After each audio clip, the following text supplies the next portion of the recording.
प्रधानमंत्री नरेंद्र मोदी राष्ट्रीय स्वयंसेवक संघ यानी आरएसएस के हेडक्वार्टर्स रविवार को पहुंचे थे। इस नागपुर विजिट ने एक बात तो क्लियर कर दी कि बीजेपी और उसके आइडियोलॉजिकल पेरेंट के बीच जो भी अनबन चल रही थी उस पर विराम लग गया है। लेकिन इस विजिट के और मायने क्या हैं, आज बात इसी पर। नमस्कार, मेरा नाम है श्वेता शर्मा और आज चर्चा आरएसएस और पीएम मोदी की विजिट की। तो प्रधानमंत्री नरेंद्र मोदी की ये विजिट अहम क्यों मानी जा रही है?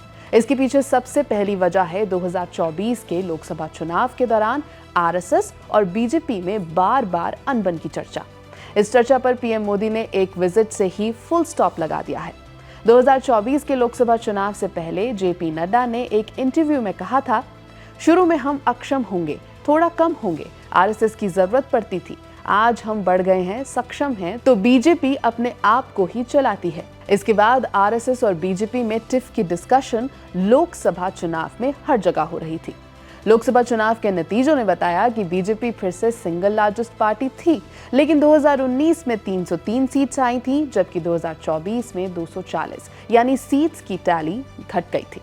इस रिजल्ट के बाद आरएसएस और बीजेपी ने क्लोजली काम किया और हरियाणा, महाराष्ट्र में पार्टी को हिस्टोरिक मैंडेट मिला। लेकिन ट्रूस पर ऑफिशियल मुहर पीएम मोदी की विजिट के बाद ही लगी। ऐसा बताया जा रहा है कि अब RSS BJP lead state governments के साथ मिलकर काम कर रही है और रेगुलर मीटिंग्स कर रही है। आरएसएस और बीजेपी में सब ठीक है, इसका प्रूफ पीएम मोदी ने मराठी साहित्य सम्मेलन में आरएसएस की प्रेस करके भी दिया।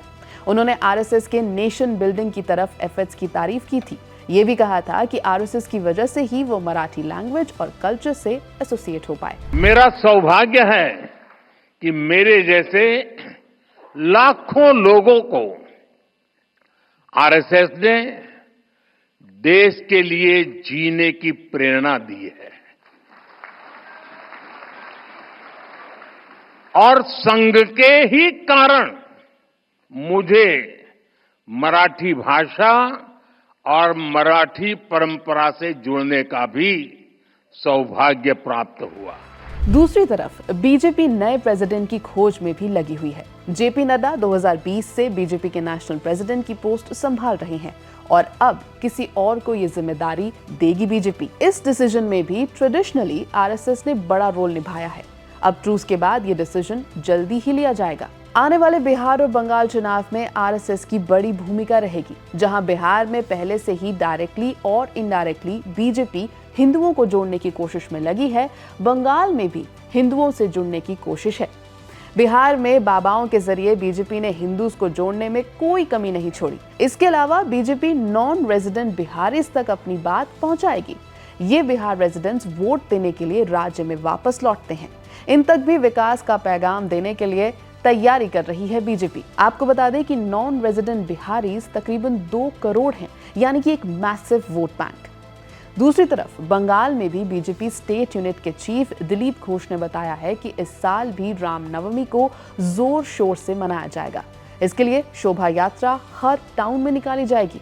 इसी मूव से BJP massive Hindu outreach programme को अंजाम देगी।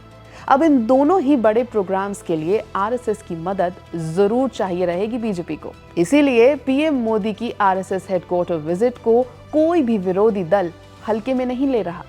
इस रिपोर्ट में इतना ही। इस खबर पर आपको सारे अपडेट्स मिलेंगे यहाँ, यानी कि सिर्फ एबीपी लाइव पर।